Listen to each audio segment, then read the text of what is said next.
I hit go live. Oh, you got it. Good.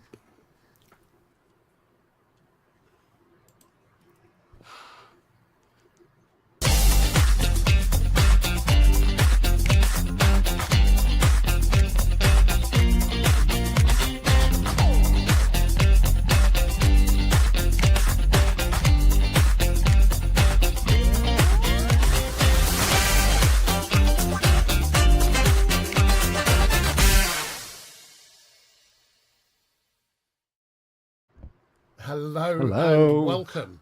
Hello and welcome. Let's just move these around a little bit. There we go. So, There we welcome. are. It's Wednesday. It's Thursday, the 21st of August, 2025. It's episode 3 of And we're the doing the APPE. APP TV Premiere 25.4 What's New with our buddy Kes.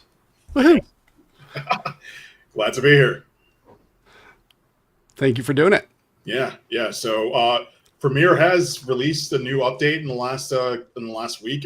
We're at 25.4 with our release, and we have a lot of great things that we updated under the hood that hopefully improves the overall performance and stability with our Premiere users. And not only did Premiere get an update, but also After Effects got a 25.4 update, which hopefully brings better performance and just quality of life features that make anyone who uses that program quicker, faster, all the above. So let's focus for the moment on the Premiere release because Yes. there's quite a lot in here. But Mhm. before we get on to that, Kez, I think most people will know you from the APPE group. Yeah. And recently, congratulations, by the way, you've been brought on board by Adobe Thank you. as their video community engagement specialist. Tell us a little Yeah, bit about you, what you were you- doing before, I, what your role I is just now. want to say awesome on that because you're so perfect for it. You've done so much on Discord and and APPE and dude, you're so well deserved. Thank you. I didn't anticipate this happening. We're all insiders with the Premiere team and Odyssey and everything. But, when the opportunity came along, it was just like one of those, it'd be really bad to pass it up. So, happy to be in this role. Like, yes, I've been a moderator for APPE. I also help moderate on Reddit, Discord, and just all over the place. But now, now with this new role as a video community engagement specialist, I now have the opportunity to reach out to the entire video community as a whole. And, there are not just thousands, but millions of users of the video products, whether that's Premiere, whether that's After Effects. So just the opportunity to engage, interact with them, just be their community advocate, and also be a thought leader of sorts to that community. It's been a great 3 months so far, and I'm just looking forward to the next few months where we have some great releases coming for After Effects, for Premiere, and other programs, and hopefully they take us from where we are now to the next level. And the roadmap for just improving our video apps has just been out of this world. So is it improving, or is there anything on stability side? No, I'm just teasing. Stability. I'm so teasing you, buddy. It's like Stability as well as, and I understand the fear of AI, but I think the thing with AI, even with all the AI stuff we've had, like there's a lot of AI we're already actually using or we're using so far. Like, without AI, there is no text-based editing, there is no, better subtitles, there is no, hopefully we're adding AI to stuff that'll help it be better. Like maybe add AI to warp stabilizer, maybe make it better to reformat videos from horizontal to vertical orientation. Maybe there's a future or a world where we actually do have a Premiere roto tool. We don't know when that's coming, but if it does come, that would be incredible. But I think the thing with AI is you got to kind of look at it in branches. It can't just be all just one encompassing thing. So think of it more of like there's generative AI, the one that I think most of us are probably a little scared of because it's just this like black box. We keep thinking of all the sci-fi metaphors and everything, but then there's assistive AI. There's a lot of stuff that we use, and not only the Adobe video programs, but maybe some other programs as well. The ones that help us create faster, so we don't have to focus on the technical and more on the creative side. And I then think there's I think what's really interesting from our point of view in all the different meetings we have through Odyssey and the various groups that Kyle and I, and previously yourself and various others here in the group have been engaged with, is it's been a very considered approach to the use of AI, which is we have to recognize that AI's come and it's going to do things. How can we use it to benefit our users such that it helps improve their workflow. It gets rid of the drudge things that they don't really need to do. Yeah. Because it's already coming. How do we do that and still give value to, and not strip away? And I think you've done a really good job. Carl, you've talked about this before as well, about with AI and what it is that Adobe have been doing with it that seems to be a much more of a enhancing tool. Yeah, well, here's the bottom line, and is that there's a lot of AI options out there, and IP Wild West. Yes. Digital rights management is basically, there is none for the majority of it, right?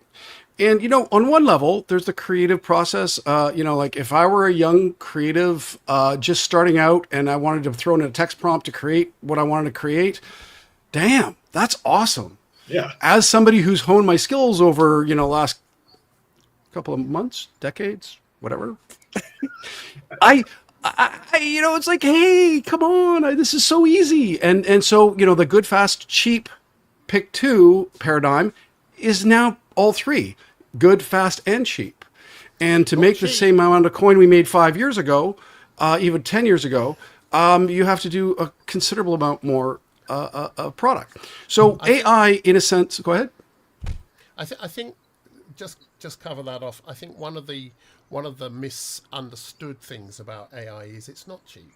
It uses a shed load of processing. So if you're doing something significant with AI, if you wanted to, for instance, do generative AI to create an entire feature or a 30-minute segment, there's a lot of processing involved in that, and therefore a lot of cost. And that's just the truth. But is it cheaper than getting a whole crew in? Sometimes. Will you get the same result? Not necessarily. And what's really interesting is I don't know why we ended up on this subject, but I found a lot of clients are coming back to me now, major clients, global clients, who are saying, look, we've tried the AI things out, and what we're running into is issues around authenticity, being able to show that the people that have delivered assets to us, have the rights to give them to us, actually own the IP. Yes. And there's been some real big things recently around that, and that's going to be a challenge. But anyway, let's put that to one side. Yeah, I just wanted to say, I wanted to follow up on that real quick and just say that I had a conversation with my fun son yesterday, who's a DJ, and my fun son, who's a DJ, and you look back to the impact of what AI has done to the industry here. It's not unlike drum machines impacted percussionists, right? And studio work, right, Andrew? Like seriously, it was huge. I remember when synthesizers came out, and I really do. When they came out, and there was a huge thing from what's the Musicians Union over here saying it's going to kill music, so they tried to ban them. Then the same thing happened with sampling, and the same thing's happening again now with AI. It's kind of what's happened in each case is it's created an explosion of creation, and it hasn't stopped what was already happening from happening. People were frightened that people would no longer play real pianos. There wouldn't be real bands anymore. There wouldn't be real orchestras. Right. In actual fact, the opposite's happened. So I know it's a difficult thing to navigate, especially if you feel that your job's being taken by AI, but there are really huge opportunities with it as well. Yeah, certainly. And just with my son, he said, interestingly enough, I who he's DJing and he's, doing stuff. And I had, did a query on some gear that he had bought. And I said, hey, what do you think of the Perplexity review of the assets, which, went through 150 sources and samples and it's great for research. Quick period. He's like, I didn't open it. Why? I'm scared of AI. Like, I'm not, he doesn't want to use it. So that's really interesting having a young person say that. And I said, well, there's all sorts of, getting back to what you said, Kes, there's generative, there's, the research space, there's the augmented workflow. There's a lot of AI. The bottom line and I would say in the closing of this is we could go back to carrying buckets of water instead of Roman aqueducts. I've never carried a Roman Everybody could work.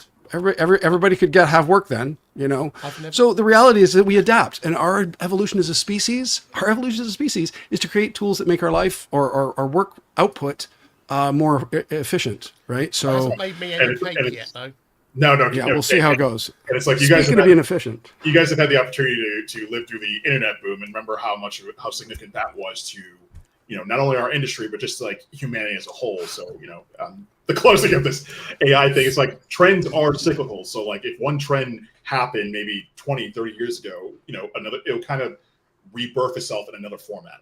So think of AI a lot like the internet boom of the 90s. And honestly, I'd rather it was with a company that, from my experience, people will argue, from my experience, Adobe are doing everything as far as they can the right way. Yeah. They're being morally responsible. They're trying to put in place the initiatives. So, well done to Adobe. Thank you. So I will say, on that specific subject, content authenticity initiative, tracking IP so that artists can actually make money, so that someone can share your art, and if they share it and make dough, you get paid. Yeah. There's that. That's the meat and potatoes of using AI to enable artists. But the other thing, the most important one, is that generative AI through Adobe is allowed by the studios now. Yeah. It's basically been cleared. So what's different from other situations of AI offerings is that they're not allowed to be used for Netflix, or I can't say exactly that's for Netflix or anything. I'm just saying that the studios, the networks have approved, authorized the use of AI through Adobe's specific engine, like Firefly, because the IP has been cleared. That there's not going to be any throw. And talking of that, we're just over 10 minutes, we're 12 minutes in. We're about to get into what exactly there is. We're going to let Kes introduce Premiere 25.4. Right. But we've got another guest to join us. Yes. I invited Eric.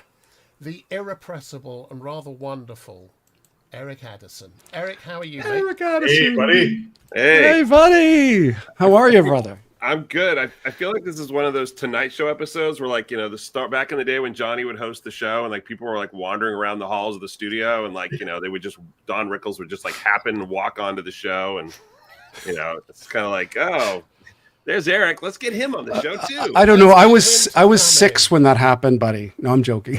No, I wasn't alive for it then either, but I've seen the rerun. So, but I've heard the stories. So anyway, so it's good great to have you in, Eric. We've got Kes here. We're going to be doing a rundown of 25.4. He's going to just give us a brief overview and then go into details. We love that you're here. If you've got any questions, please do, let us know, as it were. And I think, Kes, Kyle, do you think we should pass over to Kes to start running this? Well, I'm going to say one quick ththing. Thanks to our sponsors, LucidLink, Digital Anarchy, who make it possible for us to actually have StreamYard working so that we can go live and have guests on and have funky graphics that blink like that. And so thank you, LucidLink, for your support. Without you, we couldn't have started this, and Digital Anarchy keeping us going. We appreciate your support and value everything that you do so that we can bring this stuff to our members. Yeah, so with that, we had Jim on last week. And it was great. He was showing off all the Digital Anarchy stuff. Watch that episode. Episode 2, it's on YouTube.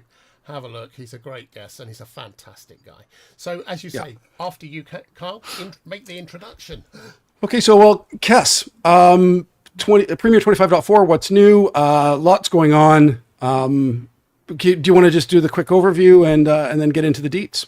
Sure. So, with our August release of Premiere Pro 2025.4, we introduced quite a few new things. Some stuff that's more under the hood than the usually flashy features we have. So with 25.4, we have a live waveform editing, and the significance of this is that it provides like real-time visual feedback of how you edit your waveforms in your timeline. They can still remain visible, but they'll also update. Like with the update we had previously with the dynamic waveforms, where it would actually change based on filters, audio keyframes, and stuff like that. This took it a step further and allows users to see a lot more visual feedback in real time versus the way we had it before with dynamic waveforms. So this took it to the next level. And then our next feature we have here is editing faster with multi-transitions. So for the longest time, if you want to add multiple transitions to an audio clip or video clip, you have to use like the default commands. You get to select the in and outs and stuff like that. Like it's a lot more fluid now with the way we do it. So you can select multiple video clips that have transitions on them and adjust them all at the same time. And same thing goes with audio, where I can select multiple audio clips and just adjust and add fades to them, and also adjust their, the what's it called? The transition. Yeah, the transition. So make it either more linear, more sine, more all that type of stuff. So just exponential S Yes. curve. Yeah, I think if I may just, let's go through the bullet points of what we're going to do, and then we'll go into the details of them, if that's all right. Yeah. Yeah. So the first one was basically waveform, live waveforms. The second is edit faster with multi-transition selection. Yes. What are the others? And then we'll go through the deets. And then Snappier timeline playback is our next feature that we added. And then we also added hardware acceleration for users of the Canon Cinema Raw Lite format, as well as that's been something people have been asking for a long time, isn't it? That's really good. Yes. And then we also I think there's a spelling error there, though. Isn't that supposed to say Apple ProRes RAW? It should, but I guess they put Canon instead, so maybe Tim Apple paid a little more money for this. So, we got Canon Cinema Raw Lite support, as well as RE Raw HDE decoding support. So, hopefully, better playback for anyone who shoots or edits with that format. And then we also added some new preferences for graphics as well in the preferences. So, those are the things that are most highlighted. And then we also added a few things in the effect controls panel to make keyframing better, as well as enhancing our Gen Extend model, new keyboard commands for toggling track mute, solo, and all that type of stuff. And wow! And also we also added 16-bit support for PNG images, and it's supporting of HDR stuff. So it's a lot of under the hood technical improvement, performance type things. So I know most people use the flashier stuff during the updates, but that don't worry, we have a lot of flashy stuff coming in the September release as well as the October release. So that's a lot to cover. Holy crow. Yeah. Do you have anything that you can show us on, let's say, with the live waveform editing? Is that something you could show us? Yeah, let me get my timeline going real quick, so I'll stop sharing and I'll get my timeline. Cool. Yeah, and we should put that link in the chat there, Andrew. Do you have the link handy, by the way, my brother? Which link? Right. The one for the Adobe link. The page we were just sharing. We should share that. Yeah, I'll pop that up now. Thank you, my friend.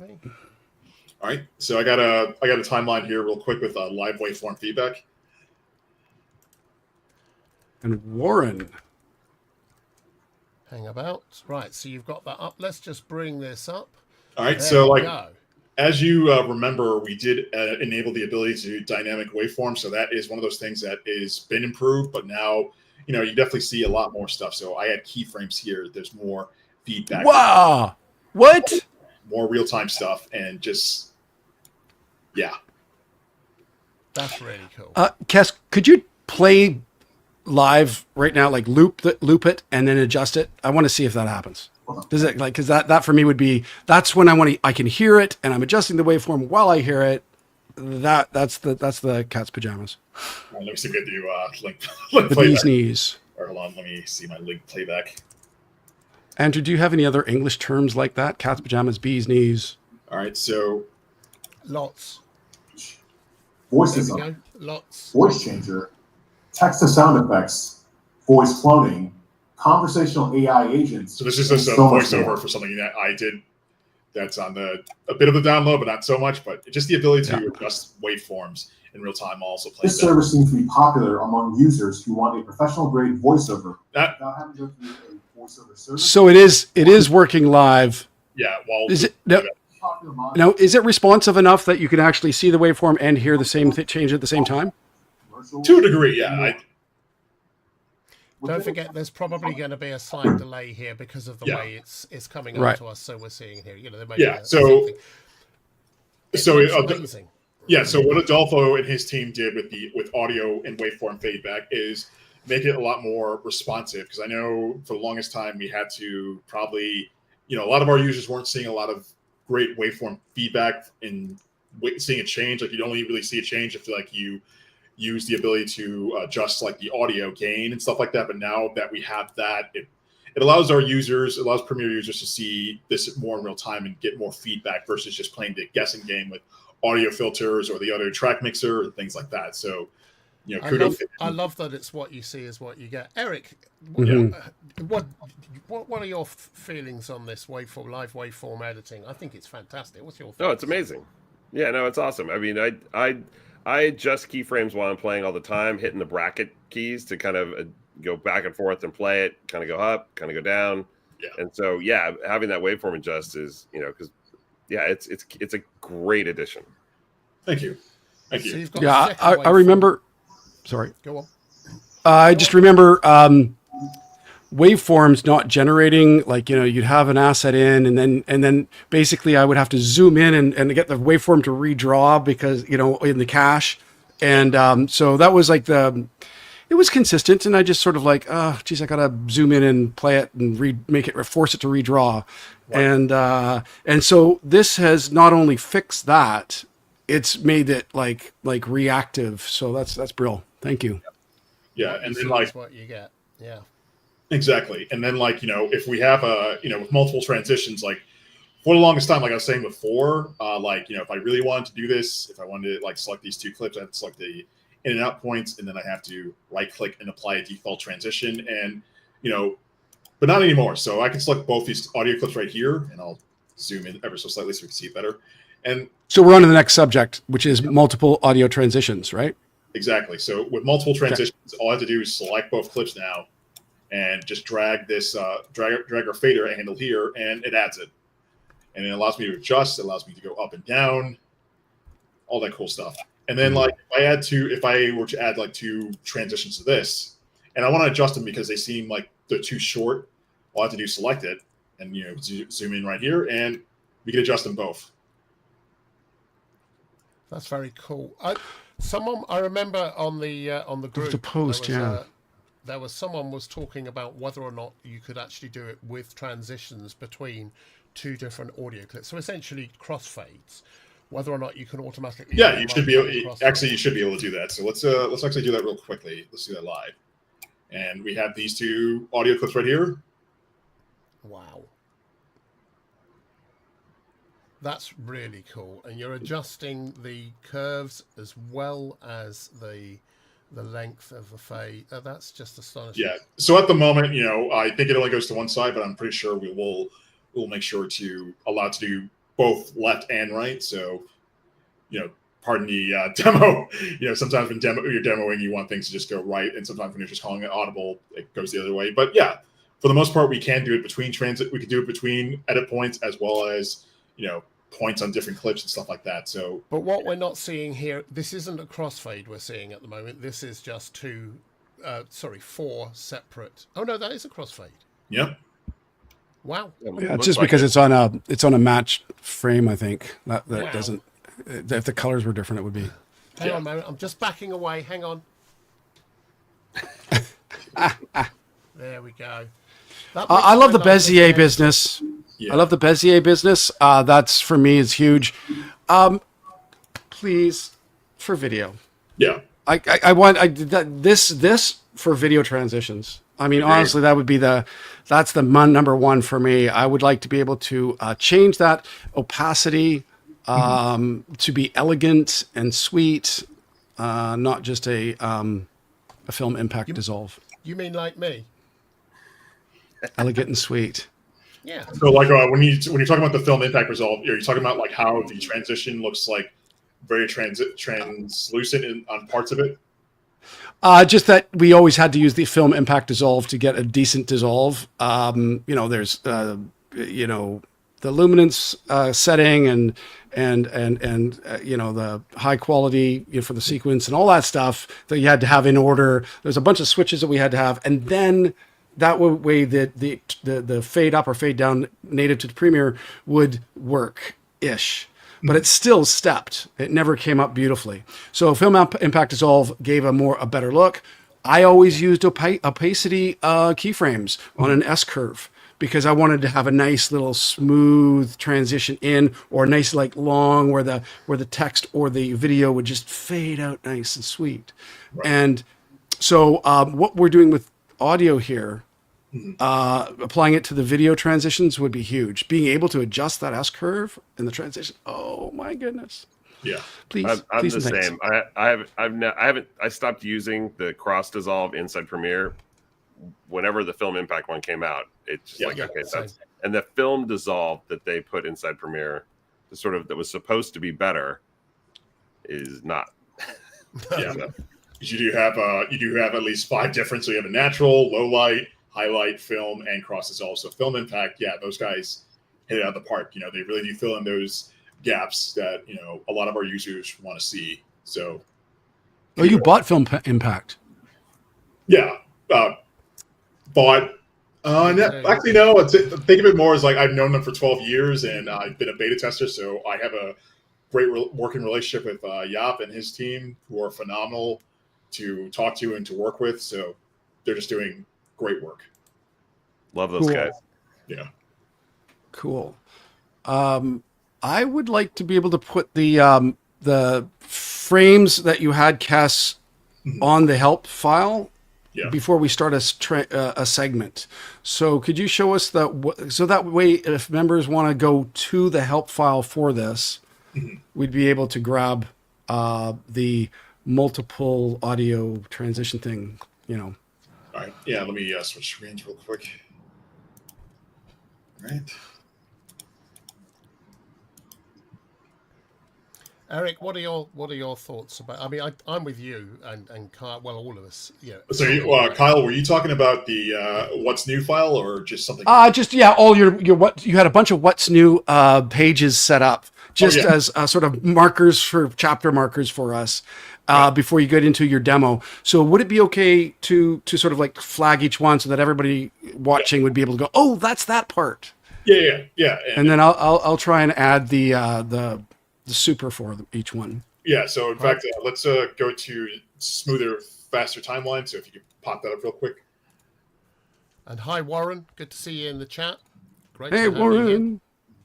Yeah, so another feature that I mentioned, which is in our beta form, you can definitely take a look at our GIFs. Fergus and his team were behind this one.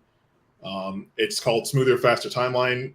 So I know a lot of our users are always about performance and stability. Those are the 2 core things before adding something new. And I know sometimes when we do add something new, we sometimes get the heck yeah, that was awesome, or I feel like you're taking away what worked right and all that type of stuff. So I understand that we can't always please everyone, but I think with this is a great addition. It allows us to see more responsiveness from the timeline than we had before.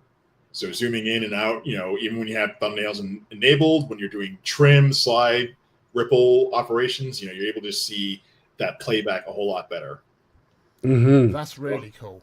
And then if you enable, and I know some people may not be always about the video head and tails thumbnails because they think that not having the thumbnails on optimizes it more, and that's not wrong. Everyone has their preference, and having to make an application that works for a million different workflows is not always the easiest thing, but we try our hardest to do so. So yeah, with this, it allows users to see how the zooming works in the timeline a lot more responsive than it has been in past versions. And so if you are an editor who likes to see thumbnails and just wants to see it more responsive feedback, then this is one of those things that happens in 25.4 now. No, that okay. Avid editors, dynamic editing, and the when you're trying to do the dynamic edit, right? Avid editors would Brian Colvin, one of the greatest Avid nistas on the forum. He's always that's how he cuts, right? And he's a very prolific feature documentary. He does a huge amount of work, and part of the reason why he's able to go fast is because of the dynamic editing. So does this help that part of it? I'd say to some degree. Like I know we do have a lot of Avid switchers or people who go from Avid to Premiere who want some sort of Avid-like functionality in Premiere, and we've added a few things, the whole ability to turn off multiple target tracks and a few things like that. And I think the smoother, faster timeline playback, that's probably inching us closer to that dynamic live trim that some editors like our friend Scott Simmons may ask for. Like hopefully that comes in the roadmap in the next year. I'm not sure if that is the case, but if enough feedback from the user community as well as others pushes us towards that, then I can definitely see that coming in the not too distant. Yeah. And Derek Ashtray, Yeah, Derek. He also incredibly prolific for cutting, and always has great information in the forum. So thank you for all your suggestions, Derek. You're awesome. Yeah. Again, with this, Eric, what's your take on this? I can give mine afterwards, but what's your take on this? Because I think it works well. It's I got to be honest. I don't edit with thumbnails on. Any timeline speed that you can improve and snappiness in the timeline works for me, and is always a great improvement. But yeah, this is one of those features like, oh, okay, that's good for some people. It's not going to improve my workflow, but but yeah, I'm all for snappier playback and especially things happening on the timeline faster. My biggest thing with anything timeline related is as soon as I hit that space bar, things better play, and I better not drop frames. Exactly. And the amount of times I've seen there's comments about laggy playback, and I have to ask the 500 questions that we're all used to asking. It's like, all right, where'd your media come from? What version are you using? It's like just going down the list. It's like, like you're just going for a doctor's appointment, just trying to figure out how to diagnose a user's problem. It's like, where your thumbnail's being cached and how fast is that drive? Yep. I remember Avid days. I actually had to turn it off because thumbnails would always crash the system, no matter how well built it was. Early days, 90s, 2000s, whatever. But the fact that we can have thumbnails that are dynamic like that, it's pretty cool. It's I was just thinking, like Eric and Kyle and probably you, Kes, I've never really gotten into editing with thumbnails on because I find it a distraction. Yeah. I think now that this is working dynamically, I can see situations where I need to do a fast turnaround, where my ability to edit the front and back of those frames of that clip and see what's going on without having to constantly press the playback head, that I can do it really quickly and then just tighten up. I think this may change how I work for certain projects. I think it's a really, really good idea. That's great. I know some of us aren't thumbnail users, and then we do have friends or users who are. So it's the best of both worlds. Like if we don't necessarily need it, at least we know it's there, and it's something that we can utilize if we want to. So it's best of both worlds. So I think it's the fact that it's been touched and that tech debt has been improved upon. That's great. And hopefully we have a bit more tech debt that we're working on. Like, our engineers and the DVA team have just been hard at work, just trying to make it the best it possibly can be. Obviously, some workflows may flourish and some may not, but we're always vigilant. We're always keeping an eye on what's happening in the video community to hopefully mitigate those problems and find solutions and stuff like that. Andrew, we should do a thumbnail challenge, and for the next 2 weeks, edit with thumbnails, and let's see how we like it. That's a good idea. Do it. That's a great idea. The great thumbnail. The thumbnail challenge of 2025. The thumb off. The thumb off. Right. Look at this. Look. Oh. Do you bite your thumb at me, sir? I've had to. So listen, I was going to ask you, Kes. This is a bit of an odd thing, but we're doing okay for time, so I thought I'd get into this one. Okay. All of the kind of work that's going on in the background Yes. with lots of different things. I know there's color and there's the stuff you've just been showing us. Masking. Masking. The masking thing is just amazing. There's a lot of prioritization goes on, and because we talk to you guys regularly, we get a sense that you're constantly conflicted and you have to prioritize based on. Sometimes based on we're already doing this for a much bigger thing, so we need to prioritize this for the moment. And at other times, certain user requests might get just left behind for a long while, and then suddenly you're on it.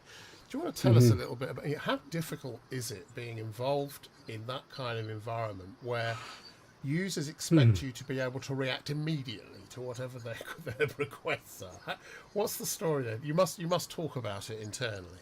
Yeah, we do, and I understand. Like it is different being on the other side. You know, when you were once a customer and now you're an employee. Now it's like you see how the sausage is made. You see how unfortunately how the farm animals are slaughtered, for lack of a better term, and like it does suck. It does suck. I'm a vegan editor. No, I'm just kidding. It does suck to not be able to acquiesce every user wants, because like yes, there are a lot of things that like Premiere should be doing. We're fully aware of the competition, myself included. In fact, half of my job is actually just not only paying attention to the video community, but also paying attention to what the competition is doing. So I am really well aware of what, dare I say their name, Avid, Resolve, Final Cut Pro, CapCut. We're fully plugged into that. We're paying attention. We're also paying attention to almost every AI competitor out there. And we understand that, look, there are some things that just need to happen already. Just do it already. Just get it done. But at the same time, we also want to make sure if we're doing it, we don't want to do it halfway. We want to come in and make sure that we provide a feature that not only helps with user workflows, but then at the same time doesn't disrupt them at the same time. It's like, yes, is there a reality where we could have masking, like better masking in Premiere? Yes, we definitely can. I'm not just talking about the AI stuff. I'm talking about the masking that we've had for like the last 10 years. Like that could definitely use a revamp, and hopefully we've been looking at that internally to make that better, because we have heard how people are like, why can't we have masking that's akin to Photoshop or akin to After Effects? Like I think it's just like being able to execute properly without, really misguiding the ship in a way. That's kind of the tug of war, more or less. I think also with text disruption. Yes. With the M series processors and onboard GPUs channels on it. There's that the 5090. There was discussions about the 5090 not working. Yeah. And it turns out that it's likely a main board GPU relationship more so, because that was how it was fixed in the forum. There was a note about that. Tech disruption. How do you keep up with that? Just as soon as you get the code perfect, there's a new GPU or a new, processor architecture that's on the board. So I don't envy code warriors for that. It must be really tough. It's not as easy to always be able to react to the new GPU from NVIDIA or the AMD stuff or WinArm. Like, we just offered WinArm support in the public beta for both Premiere and After Effects. I know that's been a long ask, but then also there is we're not possibly supporting Windows 10 in the near future. I know Windows 11 has been a mixed bag for some users. Like Eric, you're a Windows user, so you probably have your thoughts and opinions on it. Wait. So go back. Did you say Adobe's dropping support for Windows 10? It's possible that we might, and sometime in the near future, drop support. Hold on. Windows 10 is being dropped by Windows. Well, first, its support is stopping for it, but let's not say that you can still run it. They're just still run it, yeah. And listen, as a longtime Microsoft user, they say these things, and then every once in a while something happens, and then they continue to sort of issue patches when things come up. So it's but I've been contemplating moving my main workstation over to 11 from 10, and so that's why I was curious. Like, I've got to tell you, Eric. I've got to tell you, do it. I've still got Windows 10 machines, but this is Windows 11, and I've got Windows 7. I've even got a Windows 2000 machine that still runs, and it's because living old school. Nice. There is stuff on these systems, XP as well. There is stuff on these systems, software that simply won't run on the later versions, and I need access to those. So I keep those, and the old versions of software still work, and I can export them out in a format that then allows me to migrate them right the way through. Oh, yeah. Windows 11, I have to say, is a goodie. Oh yeah, no, I'm using it. I'm using it on the laptop I'm on right now that I use for office stuff. It's brilliant. I love it, and it's just like any editor, you get nervous when it's like your main workstation. You've got all your client projects on. Like, okay, it's finding that time where there's nothing due for the next 3 weeks, so that if it all blows up, But that's why I've stayed on NT 3.5. To be honest, it's just you know. Kes, one thing you said that I'm glad to hear, and Adobe has had a rap against it, especially with Premiere, that features were released maybe a little too soon, and they didn't quite work right, and they never then were fixed and addressed. And like you talk about the masking, because I know like at Max, you know, we saw the cool demo of the roto masking or whatever, object, whatever. And a little aside to what we saw at Adobe Max, if any of you guys use Illustrator, we do have Project Turntable in public beta for Illustrator, so you definitely want to check that out. And also Photoshop Harmonize, which is pretty cool. Like, you know, and a lot of people were asking if we could bring that to a video so we could do a lot more quick compositing. But yeah, you were saying, Eric? Oh, but I was just gonna say, you know, I'm very happy with Adobe taking its time to work on these things. Like you said, there's a lot of things we want this stuff now. I mean, obviously, I have projects that I could use this stuff for, but I would much rather Adobe take 4 months, 5 months, 6 months, whatever you need, get it right, so that when you release it, it's not just sort of half there, just because marketing wanted something to have to promote. Get it right. Because if I'm going to use it every day, I need it to work, and I don't need there to be a lot of workarounds or, oh yeah, no, we'll get that to version 2 and, you know, whatever. Well, but then you have, you know, Final Cut has had it for a while, you know, CapCut, all of these little tools that have it working pretty good. So, you know, that brings us to the value of installing the beta side by side with the regular published version. You know, I think that the culture of using beta software has shifted now. Right now, and you know, certainly there's an argument to say, hey, why am I paying for something that for beta and giving, you know, feedback, and, you know, I pay for this, it should just be working. Yes, there's you know, but the reality is it takes a village to raise software.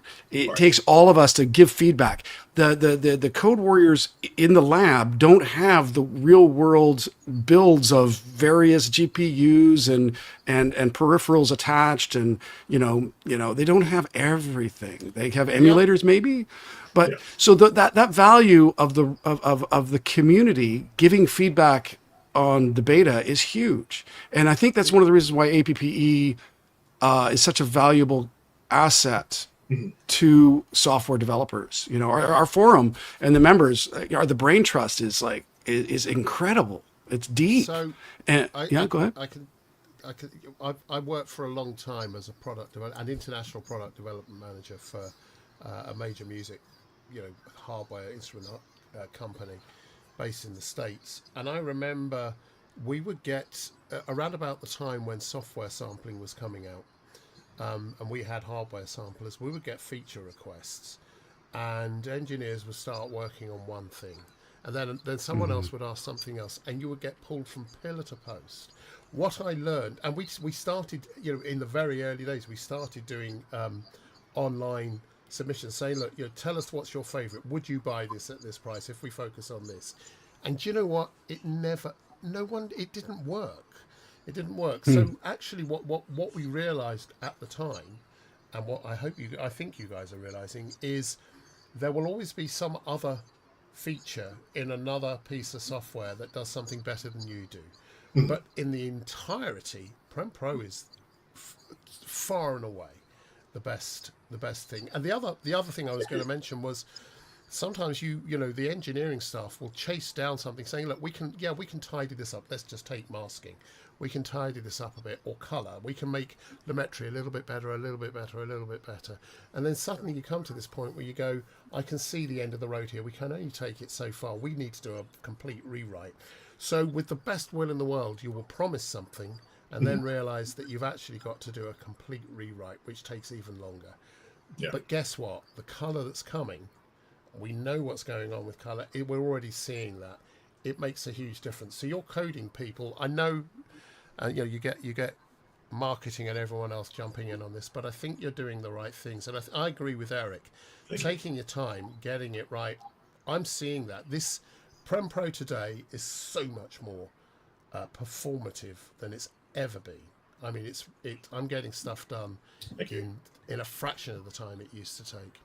and there's always room for improvement. And I know it's like we have to look at the user base as a whole, because like there's so many of us. There's the seasoned vets, like all four of us are here, and then there's the next generation of creative pros that are coming down the line, the ones that are in high school, the ones that are in college, the ones who are getting into the industry. And it's like there's so many much more niches than there were before. Like back in the day, it was just basically TV, film, and maybe some video crews within a company. But now it's like, with the explosion of social media over the last 20 years, like the game has changed. Like now anyone with reasonable disposable income can be sitting in their room, and they can become a overnight sensation with a few videos here or there, or become a brand that now big name brands go to influence and all that type of stuff. So, the ability just to adapt and adjust. Like, yes, we have Premiere Desktop that's been doing gangbusters for the last 20 years, and we remember. And Eric, you definitely remember this from your time being a long time Premiere user. There was a time when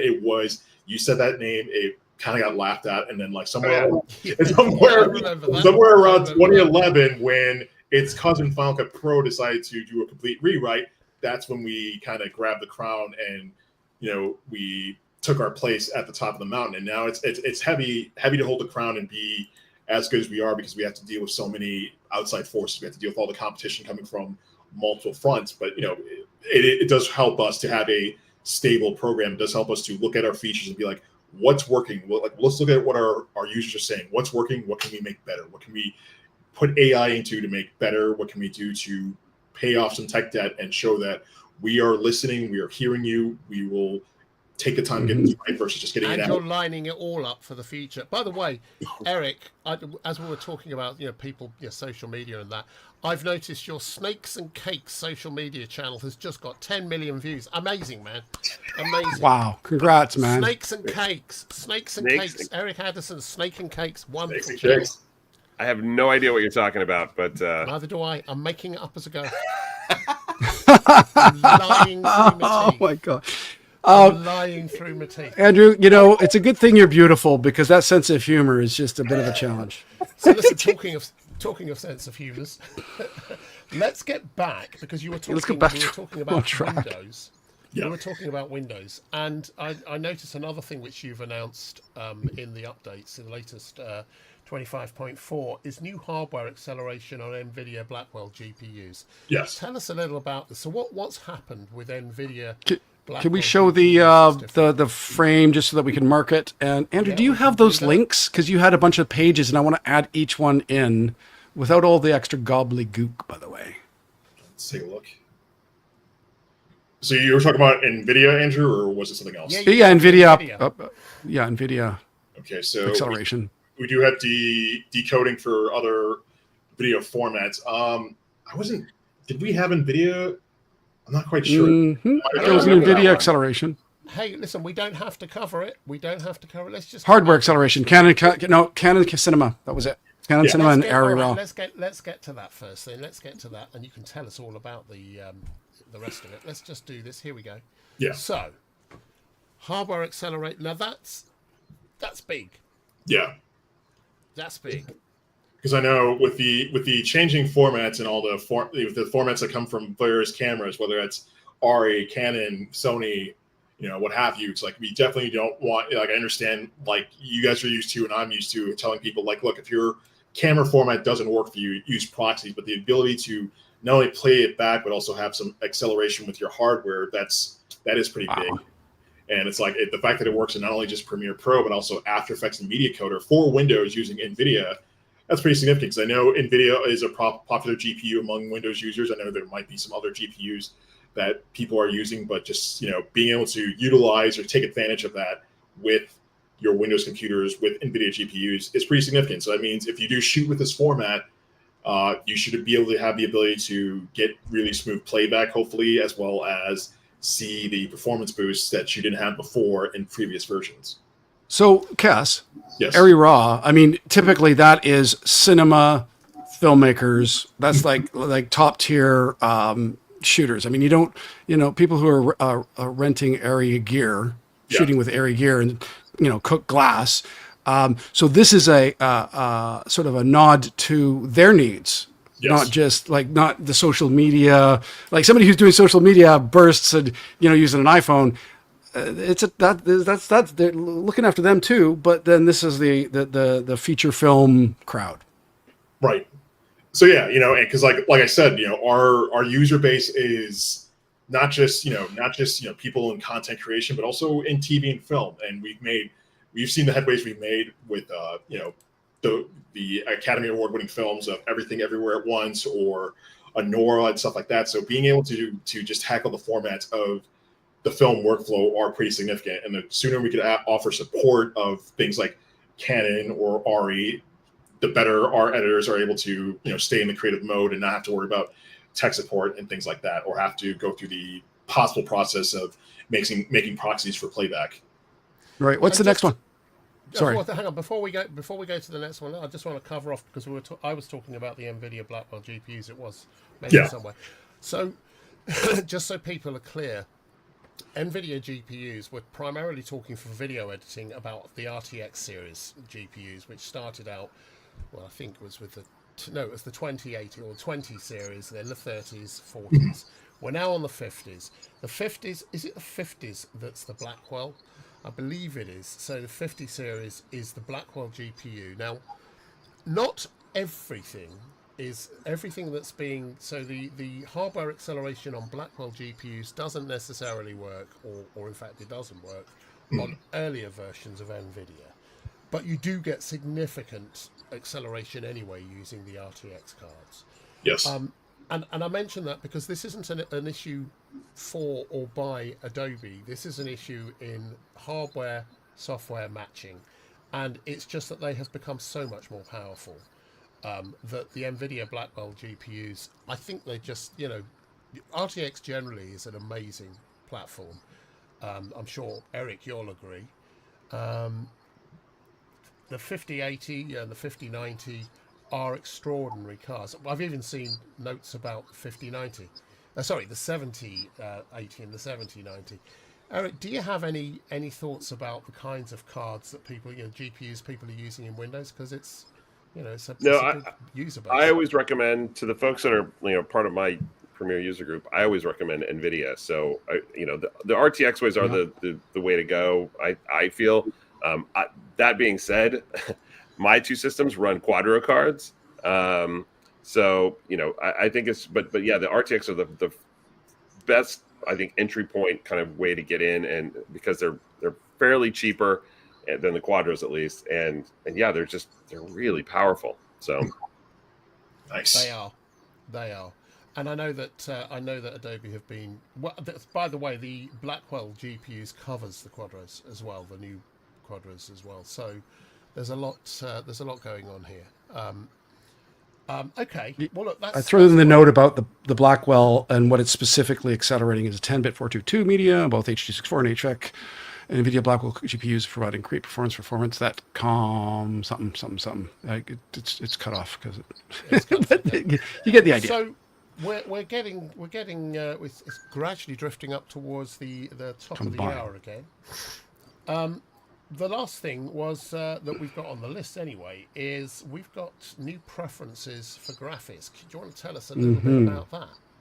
All right. So with this, you can now set your preferred default fonts for text, subtitles, closed captions, and things like that. And, you can also ensure that it's importing correctly. So, if I jump over to, if I pull up my Premiere screen real quick so you can stop sharing if you want, Andrew, and pull up my Premiere screen so we can make things larger. Very happy about this feature, by the way. Very, very happy about this edition. Yeah. All right. So if we go to our preferences here, and we pull that up, and we go to preferences graphics. Okay, good. Right here. So if we go to our graphics or preferences right here, so we can now set a lot of things. All we see is your sequence at this time. All right, hold on a second. Let me just stop sharing real quick. All right. No worries. Righty-ho. That was successful. Went just as planned. So I'm going to just throw some notes in here. We're getting better at doing this, There's that. Got it now. Ready?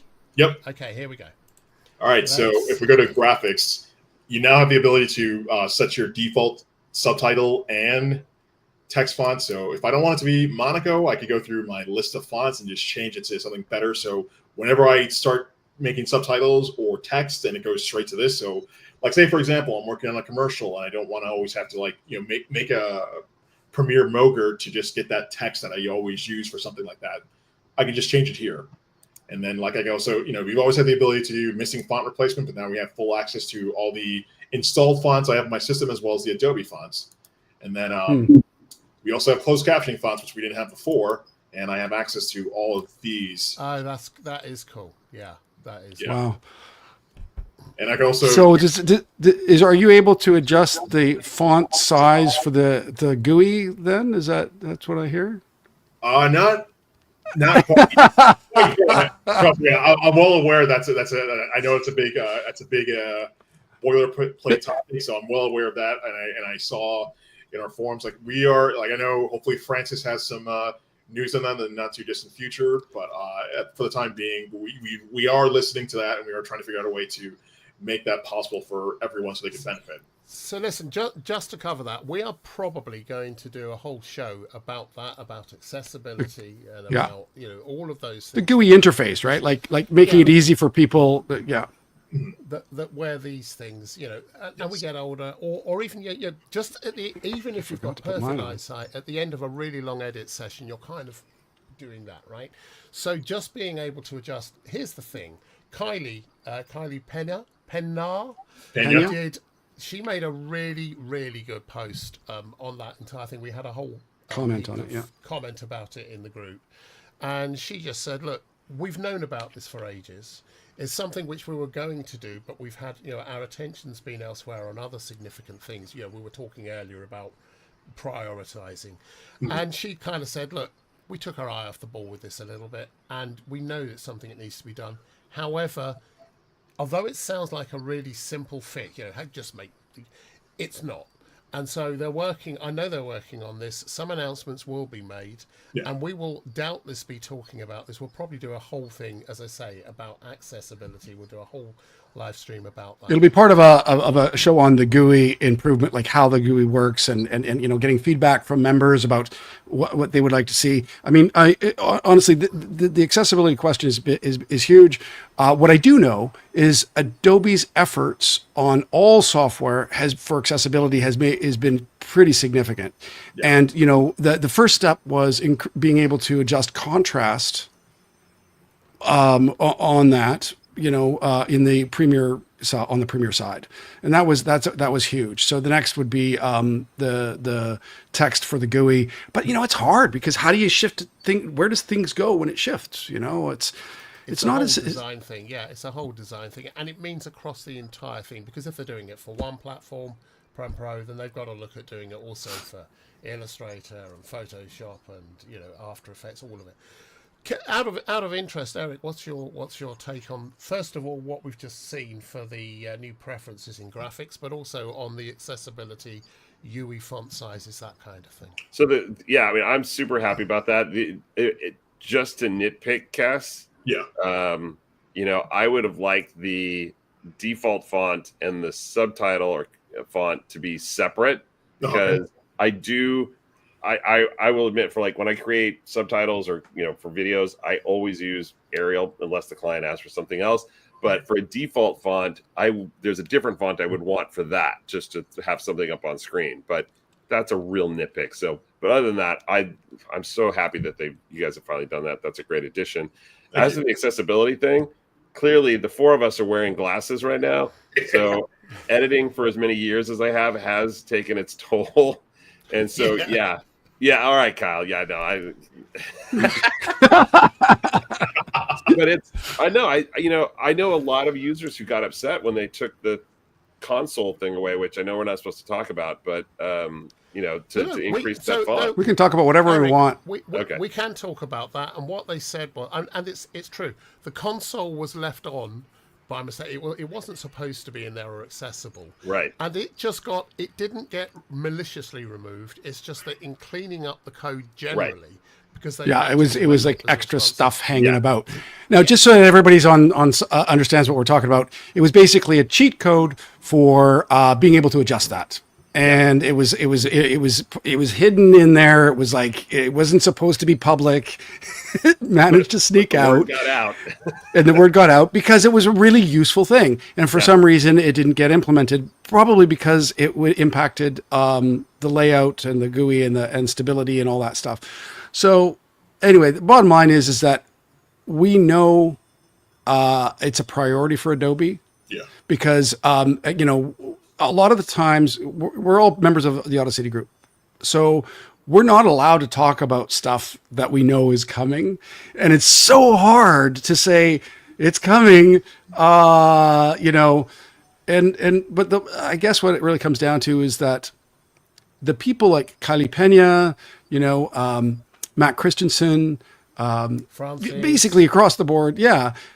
All of them. Their heart is with the editor.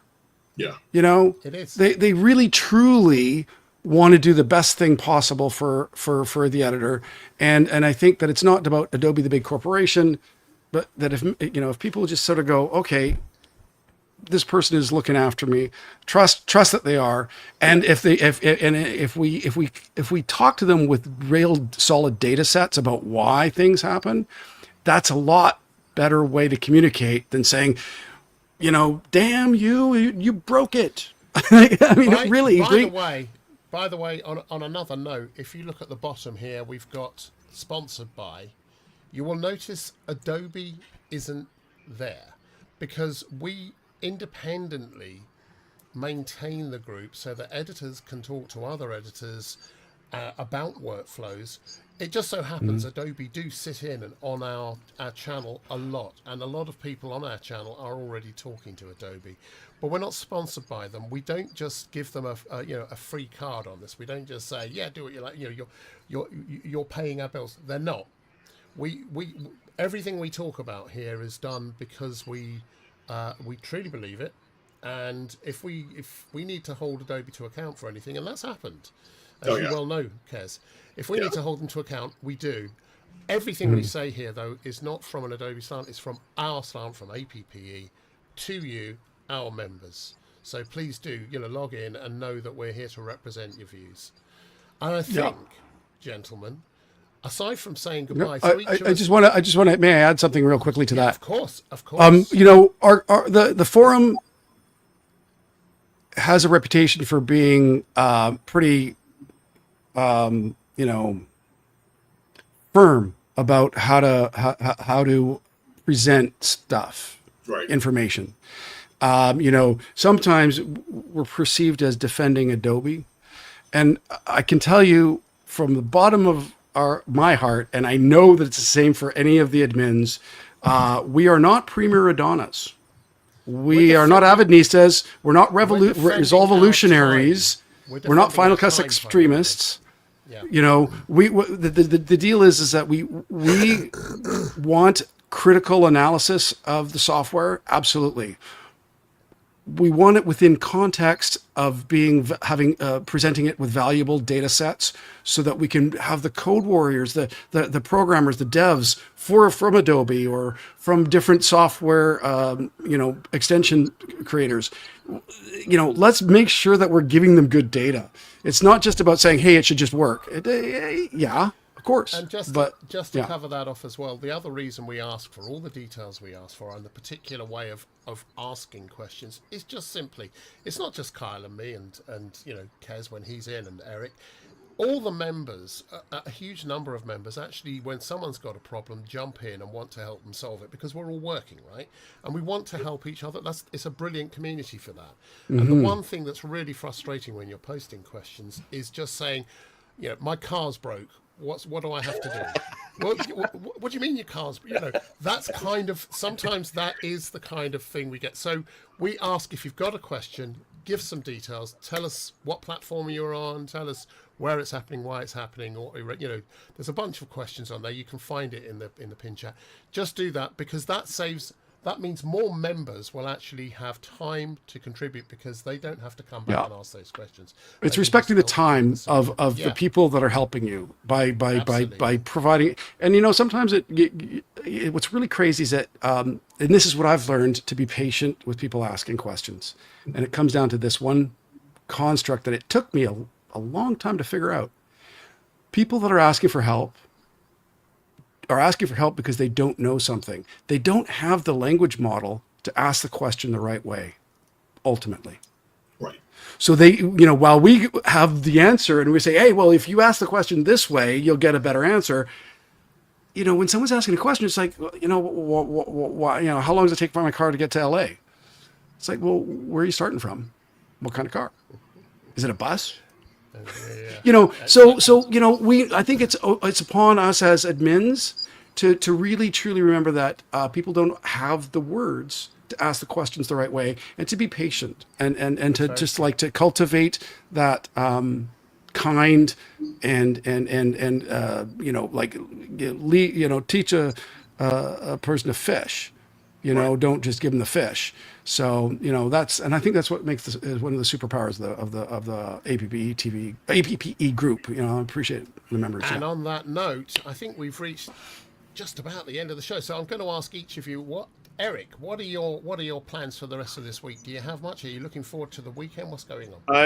I will tell you right now that as soon as I wrap this with you guys, I have to send off some invoices. I am playing hooky the rest of the day to go see my Padres play the San Francisco Giants about 3 blocks from here. And then my birthday is on Tuesday, so we're going to Disneyland and doing a bunch of stuff. And I've got all kinds of stuff. We have family stuff planned for the weekend. So, wow. Invites? Yeah, I will be at Disneyland Monday. Come on down. I'll be the guy with the button that says it's my birthday. Yeah. That's too old to be wearing something like that, but my kids. I hope you get Mickey Mouse ears too, buddy. No, Kes? And Kes, what about you? What are your plans for today and the weekend? Are you looking forward to it? What's going on? Just got to wrap up some work for, as an engagement specialist, got to wrap up some work, got to record some overviews, and hopefully just relax this weekend. We're celebrating my mom's birthday, so getting to see the family over the weekend. Yeah. All right. And Kyle, what about you? Wow. Yeah. I have a client meeting at 2:30, and then on the weekend, I'd be doing a bunch of prep for another friend of mine of 30 years who's doing a podcast. And so we're going to be using generative video to sort of like paint pictures for his audio thing. So I have to do a whole thing for that. So yeah, I'm working. But I will get a chance to swim at Jericho Beach today. We wait for high tide. It's a lot. The sand on a hot day, the tide goes out, bakes the sand. It comes in, and it's fairly warm water relatively for Canada. We swim for like 45 minutes ish. It's that's our exercise. So that's what I'm doing. How about you, Andrew? Cool. And I'm gonna be prepping for a show tomorrow. We're launching a new hardware. Well, we're not. There's been a new software since launched by Cherry Audio. I've done a huge bank for it, and it's in part of that. So we're meeting with Cherry Audio tomorrow on the PSN show, when we're going to have Tom Rea, who is one of the people responsible for creating the synth, the Krumar Spirit synth, and that's going to be fun. And then the rest of the weekend, I'm going to be digging out old versions of Windows, old versions of software, and converting some music projects, which I haven't done, into some new formats that will go on Windows 11 and take it from there. So we're good. Awesome. Next week. On that note. Yeah, next week we're going to be discussing dinosaurs. No, we're not. I don't know what we're going to be doing next week, but we'll let you know in the group. Thank you so much, gents. Carl? Eric, dude, thank you for coming in. Appreciate it always. Yeah. And your San Diego user group, I would San love Diego to Premiere put Pro the post user group. in. You can find us on Facebook or Meetup. Just search for San Diego Premiere Pro user group and YouTube. We have a YouTube channel. Sweet. Excellent stuff. And with that, now I'm just going to give this one last bit of the of this show. There we go, guys. That's the What's New 25-4. There you go. And Andrew, take her away. And we're going to Bye. bugger off and leave you all now. So have a great rest of your day tomorrow. And then it's the weekend. Hurrah! Hurrah! So everyone, say goodbye. And I'm going to Goodbye. play us out Thank with you the so intro much. video at the back. We're going to have better titles soon. We'll speak to you soon. Take care. Bye. Yeah. Bye.